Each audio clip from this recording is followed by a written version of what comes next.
దూత media power of news. నమస్తే, welcome to Pawan analysis. ఏపీలో రాజకీయం ఇప్పుడు ఏ పార్టీ గెలుస్తుంది, ఏ పార్టీ ఓడిపోతుంది, 2029లో ప్రజలు ఎవరికి పూర్తిగా మద్దతు పలుకుతారు, ఏ పార్టీకి సంపూర్ణ మెజార్టీ వస్తుంది, ఆ పార్టీలో ఏ నాయకుడికి ప్రజల అండదండ ఉంది అని పూర్తిగా ఏపీ రాజకీయాల్లో కలకలం సృష్టిస్తుంది కేకే సర్వే. ఈ మహానుభావుడి గురించి మీకు తెలియదు కాదు, ఏపీలో అందరికీ తెలుసు, ప్రతి ఒక్కరికి. గత ఎన్నికలు ఏం చేశారో అదృష్టం కది ఆయన యొక్క సర్వే నిజమయ్యి. ఎందుకంటే గతంలో చేసిన పాపాలు, ఆ నాయకులు చేసిన పాపాలు ప్రజలు ఓట్ల రూపంలో చెప్తే పాపం ఈయన చెప్పిందే నిజం అనుకుని పాపం ఇప్పుడు ఆంధ్రప్రదేశ్ ప్రజలు దేశ రాజకీయాల్లో ఇప్పుడు ఈయన పేరును తలుచుకుంటారు. ఈయన ఒక పారావిల్ అనే సంస్థను అడ్డం పెట్టుకొని ముందు నడిపిస్తున్నాడు. ఏపీలో రాజకీయం సర్వే చేస్తున్నాడు, జనాల ఓట్ల నాడి. పాపం ఓట్లు వేసిన జనాలకే తెలియదు కానీ ఈ మహానుభావుడికి తెలుసు. కేకే సర్వే అని పేరు పెట్టుకొని పారావిల్ సంస్థతోటి ముందుండి రాజకీయాలను పసిగడుతున్నాడు అన్నమాట. నెక్స్ట్ ఆంధ్రప్రదేశ్లో 2029లో జనసేన పార్టీ గెలవడం కష్టం, కూటమి ప్రభుత్వానికి పూర్తిగా ప్రజల వ్యతిరేకం ఉందని ఈ మహానుభావుడు ఈ మధ్య చెప్పాడు. అయితే ఈసారి 2029లో వచ్చే ఎలక్షన్స్లో 19 మంది కూటమి ఎమ్మెల్యేలు గెలవడం అసాధ్యం. వాళ్ళు ఒకవేళ టికెట్ ఇచ్చి 2029లో నిలబడితే వాళ్ళకు ప్రజల నుంచి జస్ట్ 12 నుంచి 23% మాత్రమే ఓట్లు వస్తాయి, కానీ వాళ్ళు గెలవడం మాత్రం అసాధ్యం.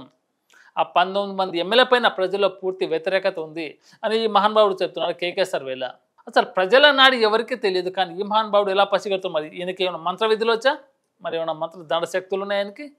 ఏదో ప్రజలు గతంలో ఉన్న నాయకులు చేసిన పరిపాలన పైన నచ్చక ప్రభుత్వాన్ని మారిస్తే నేనే ఏదో ప్రభుత్వాన్ని మార్చినట్టు ఈ కేకే సర్వే రిపోర్ట్లో ఈ పారావిల్ సంస్థ అడ్డం పెట్టుకొని నేను చెప్తున్న ఆరోపణలు. అయితే 19 మంది నాయకులు గెలవడం అసాధ్యం అన్నారు. అయితే ఈ నెల 12వ తారీఖున ఆ 12 మంది నాయకుల పేర్లు చెప్తా అన్నాడు. మరి ఆ 12 మంది నాయకుల పేర్లు చెప్తాడా లేకపోతే సైలెంట్గా ఉంటాడా? ఎందుకంటే చెప్పాలి ప్రజల మధ్యలో. మీ సర్వే యొక్క సంస్థ పేరు ప్రజల మధ్యలోకి వచ్చినప్పుడు మరి ఖచ్చితంగా ప్రజలకు సమాధానం చెప్పాలి. అయితే ఆ ఓడిపోతున్న 19 మంది ఎమ్మెల్యేలు ఎవరంటే రాయలసీమ నుంచి 4 ఎమ్మెల్యేలు ఉన్నంట. రాయలసీమ నుంచి 4 ఎమ్మెల్యే క్యాండిడేట్స్, ఉత్తరాంధ్ర నుంచి 6, మిగతాది కోస్తాంధ్ర నుంచి 9 మంది. ఇది 19 మంది ఎమ్మెల్యేలు అయితే గెలవడం సుసాధ్యం కాదు, అసాధ్యం అని పక్కగా చెప్తున్నాడు కేకే సర్వేలో. ఈయనకు వచ్చింది ఏంటో నాకు అర్థం కావట్లేదు. ప్రజా ఓట్లు, ప్రజా నిర్ణయం ఎవరి వైపు ఉంటే ప్రభుత్వం వాళ్ళు నిలబడతాడు, కానీ ఈయన సర్వేతోటి క్యాష్ పాయింట్ చేసుకోవడం, డబ్బులను సంపాదించుకోవడం, సర్వే రిపోర్ట్స్. మనం ఫేమస్ అయిపోవాలి ఏ పార్టీకి. ప్రభుత్వాన్ని ఏర్పాటు చేయడం అనేది ప్రజా నిర్ణయం, ప్రజల చేతిలో ఉంటుంది తప్ప సర్వేల ప్రకారం కాదు. గత ప్రభుత్వం వాళ్ళు చేసిన తప్పులని ప్రజలు పట్టుకొని వేరే ప్రభుత్వానికి అవకాశం ఇస్తారు తప్ప ఈడేదో సర్వే చేసిండని ఆయన ఏదో సర్వే చేసిండని ప్రజా నిర్ణయాన్ని ఎవరు లెక్క కట్టలేరు, ఎవరు పసి కూడా కట్టలేరు. అలాంటి కేకే సర్వే ఇలాంటి సర్వేలు అసలు నమ్మొద్దు. ఎందుకంటే గత ప్రభుత్వం వాళ్ళు చేసిన అరాచకం, దురాగతాన్ని ప్రజలు చీకొట్టి ఈ ప్రభుత్వానికి అంటగట్టారు పరిపాలనని. అంతే తప్ప ఈయనేదో గొప్ప ఘనకార్యం ప్రజల అంటే నాడి నాకు తెలుసు, ప్రజా చైతన్యం గురించి, ప్రజల ఓట్ల గురించి నాకు తెలుసు, ఎవరు ఏ నాయకుడికి వేస్తాడు ఆయన టీం, అది పెద్ద క్రికెట్ టీం లాగా ఆయన సర్వే చేస్తున్నాడు. ఓకే, నీ సర్వేలో వచ్చే తప్పలేదు, కానీ ఇలా అధికారం ఉన్న ప్రభుత్వం పైన ఎప్పటికీ 1 year కంప్లీట్ అయిపోయింది. అలాంటి కూటమి ప్రభుత్వం పైన ఇలాంటి రాజకీయాలు చేస్తుంటే ఈయన కూడా ఖచ్చితంగా వైఎస్ఆర్సీపీ పార్టీకి చెందిన వాడే అనే ఒక ఊహాగానాలు ఇప్పుడు అందరి మెదడులో శంకిస్తున్నాయి. ఇవి ఈయన చెప్పే జోస్యం చూడండి, ఇంకా చిలక కూడా ఇంత క్లియర్గా చెప్పే జోస్యం. ఇక వెనకటికి మనం చూసాం కదా, చిలక జోస్యం చెప్పేవాళ్ళు.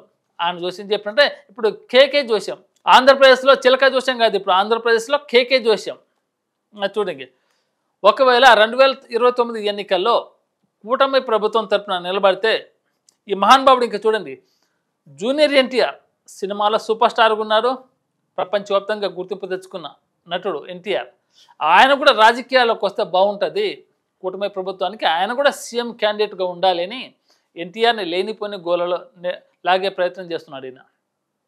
అయితే కూటమి తరఫున ఎవరు సీఎం క్యాండిడేట్గా ఉంటే అంటే ప్రజలు ఈయన సర్వేలో ఎవరికి ఎంత శాతం ఓటు ఇచ్చాయనేది ఇప్పుడు నేను చెప్పండి క్లియర్ కట్గా. గతంలో అంటే జూనియర్ ఎన్టీఆర్కు 7.7% అంట సీఎం క్యాండిడేట్గా ఉండడానికి ప్రజల సపోర్టు.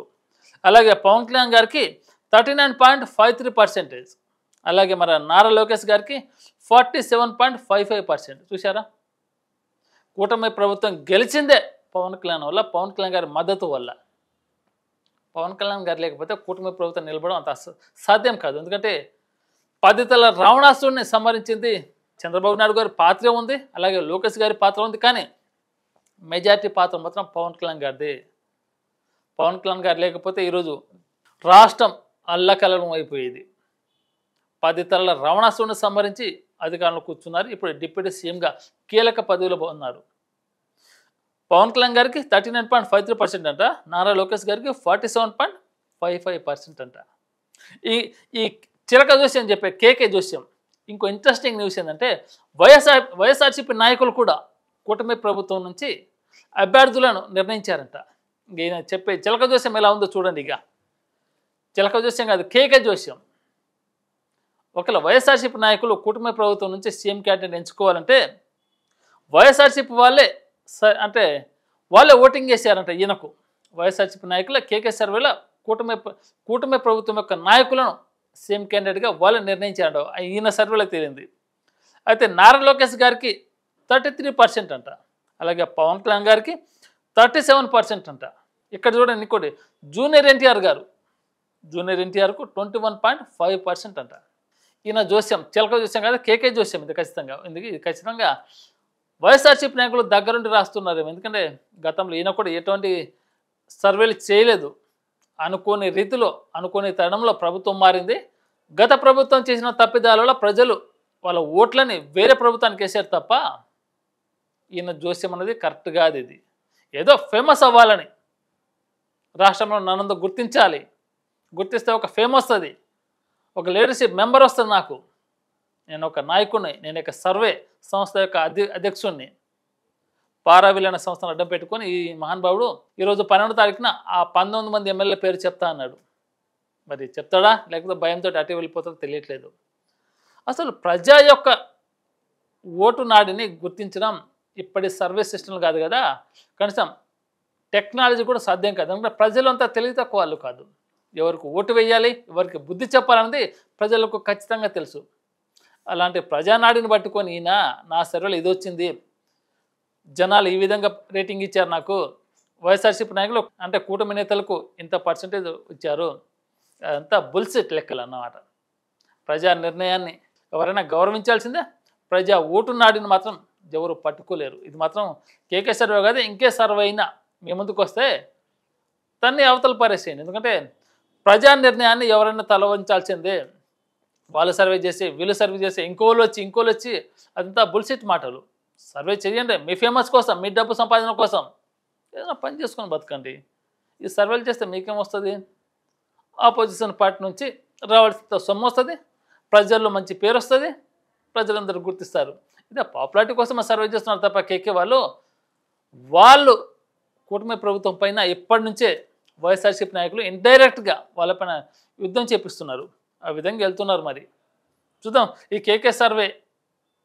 అలాంటి సర్వేలను జనాలు నమ్మకండి, తప్పుడు దారిన అంటే పెడదారిన పోకండి దయచేసి. జనాలు వాళ్ళ సర్వే వాళ్ళ ఫేమస్ కోసం చాలా ఇస్తుంటారు. ఇలాంటివి నమ్మి మీరు కూడా అబస్పాలు కావద్దు, తప్పుడు దారిలో వెళ్ళొద్దు. ఇలాంటి సర్వేలు ఎంతమంది వచ్చినా కానీ ప్రస్తుతం ఉన్న కూటమి ప్రభుత్వం పైన తిరుగుబాటు ప్రయత్నం చేస్తే ప్రజలు ఊరుకునే పరిస్థితి లేదు. అంతా సర్వే సంస్థలు గమనించాలి. అట్టడుగున్న రాష్ట్రాన్ని వడివడిగా అడుగులు వేస్తున్నారు. ఈయన 2025 ఇప్పుడు పరిపాలన ఏర్పడి 1 సంవత్సరం మాత్రమే పూర్తవుతుంది. ఇంకా 4 సంవత్సరాల పరిపాలన ఉంది. ఆ 4 సంవత్సరాల పరిపాలన కూడా జనాల ఓట్ల యొక్క నాడిని ఈయన పట్టుకొని చెప్తున్నాడు అనమాట. 2029లో కూడా సీఎం క్యాండిడేట్లని, ఎమ్మెల్యే క్యాండిడేట్ల యొక్క భవిష్యత్తు చెప్తున్నారంటే ఈయన ఎంత పెద్ద చిలక జ్యోతిష్యం చెప్పే నాయకుడు అర్థమవుతుంది. ఇలాంటి చిలక జ్యోతిష్యాన్ని ఎవరు నమ్మకండి. For more updates, please subscribe Dota Media.